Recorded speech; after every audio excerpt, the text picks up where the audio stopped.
दोस्तों, क्या आपने कभी सोचा है कि इस विशाल पृथ्वी पर सबसे पहले कौन सा जीव आया होगा? पृथ्वी पर जीवन की शुरुआत कैसे हुई? खैर दोस्तों, वैज्ञानिक भी इस सवाल का जवाब खोजने में लगे हुए हैं और हालांकि अभी तक कोई पक्का सबूत नहीं मिला है, पर शोध से हमें कुछ दिलचस्प जानकारियां हासिल हुई है। दोस्तों, आज हम ये जानने की कोशिश करते हैं कि पृथ्वी पर सबसे पहले कौन सा जीव आया होगा। चलिए जानने की कोशिश करते हैं। दोस्तों, पृथ्वी की उत्पत्ति करीब 4.5 बिलियन साल पहले हुई थी। उस वक्त हमारी पृथ्वी एक आग का गोला था। समय बीतते गए और धीरे धीरे पृथ्वी ठंडा होने के बाद इस पर महासागर बनने शुरू हुए। दोस्तों, ये महासागर ही वो मंच थे जहाँ से जीवन का नाटक शुरू हुआ।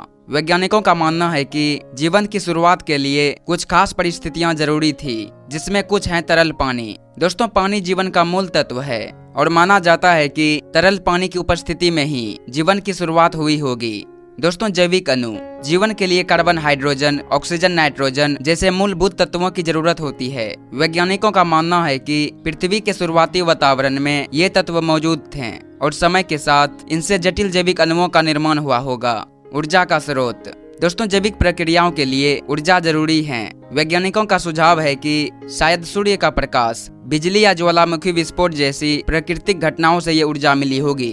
तो दोस्तों, आखिर पृथ्वी पर सबसे पहले कौन सा जीव आया होगा? वैज्ञानिकों के पास अभी तक इसका जवाब नहीं है, लेकिन कुछ संभावित दावेदारों पर जरूर खोज हो रही है। दोस्तों, हम जान रहे हैं सिंगल सेल्स ऑर्गेनिजम्स यानी एक कोशिकीय जीव के बारे में। ये सबसे सरल जीव माने जाते हैं जिनमें केवल एक ही सेल होते हैं। दोस्तों, बैक्टीरिया और आर्किया जैसे जीव इसी श्रेणी में आते हैं। शायद पृथ्वी पर जीवन की शुरुआत ऐसे ही सरल जीवों से हुई होगी।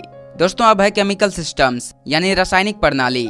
कुछ वैज्ञानिकों का मानना है कि पृथ्वी पर जीवन की शुरुआत रासायनिक प्रणालियों से हुई होगी, जो खुद को दोहराने और विकसित होने की क्षमता रखती थी। दोस्तों, ये प्रणालियां धीरे धीरे जटिल होती गई और अंततः जीवों का रूप ले लिया होगा। दोस्तों, पृथ्वी पर जीवन के शुरुआती रूपों के बारे में जानना काफी मुश्किल है। ऐसा इसलिए क्योंकि इतने सालों में वो जीव जीवाश्म के रूप में भी शायद बच नहीं पाए होंगे। फिर भी वैज्ञानिक जीवाश्मों का अध्ययन करके पृथ्वी पर जीवन के इतिहास को समझने की कोशिश कर रहे हैं। दोस्तों, पश्चिमी ऑस्ट्रेलिया में 3.5 अरब साल पुराने जीवाश्म मिले हैं, जिन्हें स्ट्रोमेटोलाइट्स कहा जाता है। ये जीवाश्म जीवाणुओं के उपनिवेश हो सकते हैं जो प्रकाश संश्लेषण की प्रक्रिया कर सकते थे। हालांकि ये सीधे तौर पर पृथ्वी पर जीवन के पहले रूप होने का सबूत नहीं है, लेकिन ये जीवन की शुरुआत के समय के वातावरण के बारे में जानकारी देते हैं और प्रमाणित करते हैं कि उस समय पृथ्वी पर जीवन था। दोस्तों, जीवाश्म वैज्ञानिकों को कई तरह की जानकारियां देते हैं, जैसे जीवों का आकार, जीवों का विकास, पर्यावरण। जीवाश्मों से हमें पता चलता है कि अतीत में किस तरह के जीव रहते थे। जीवाश्मों का अध्ययन करके हम यह जान सकते हैं कि समय के साथ जीवों में कैसे बदलाव आया है, और जीवाश्मों से हमें यह भी पता चलता है कि अतीत में वातावरण कैसा था। दोस्तों, वैज्ञानिक लगातार नई तकनीकों का इस्तेमाल करके पृथ्वी पर जीवन की उत्पत्ति को समझने की कोशिश कर रही है। दोस्तों, इनमें से कुछ दिलचस्प शोध क्षेत्रों पर आपको ध्यान देना चाहिए, जिसमें पहला है हाइड्रोथर्मल वेंट्स यानी जल उष्मा। दोस्तों, ये समुद्र में दरारें होती है जहां से गर्म पानी और रसायन निकलते हैं। कुछ वैज्ञानिकों का मानना है कि ये वेंट्स जीवन की शुरुआत के लिए उपयुक्त वातावरण प्रदान करते थे। यहाँ मौजूद ऊर्जा और रसायन जैविक अणुओं के निर्माण में मदद कर सकते थे। अब दूसरा है ऑर्गेनिक मॉलिक्यूल्स फ्रॉम स्पेस यानी अंतरिक्ष से आए कार्बनिक अणु। दोस्तों, रिसर्च से पता चला है कि उल्का पिंडों में कार्बनिक अणु पाए जा सकते हैं। ये अणु शायद पृथ्वी पर जीवन की शुरुआत में भूमिका निभाते थे। और तीसरा है creating life in A lab यानी प्रयोगशाला में जीवन का निर्माण। दोस्तों, कुछ वैज्ञानिक प्रयोगशाला में कृत्रिम रूप से सरल जीवन का निर्माण करने की कोशिश कर रहे हैं। इस तरह की प्रयोगों से हमें जीवन की उत्पत्ति की प्रक्रिया को बेहतर ढंग से समझने में मदद मिल सकती है।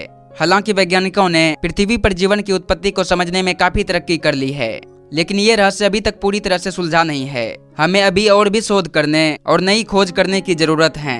फिर भी ये सफर अपने आप में रोमांचक है। ये जानने की कोशिश करना कि हम कहां से आए हैं और जीवन की शुरुआत कैसे हुई। दोस्तों, ये सवाल हमें विज्ञान के चमत्कारों के बारे में सोचने पर मजबूर कर देते हैं और शायद भविष्य में पृथ्वी पर जीवन की उत्पत्ति का रहस्य सुलझ ही जाए। तब तक के लिए दोस्तों, ये एपिसोड यहीं खत्म होता है।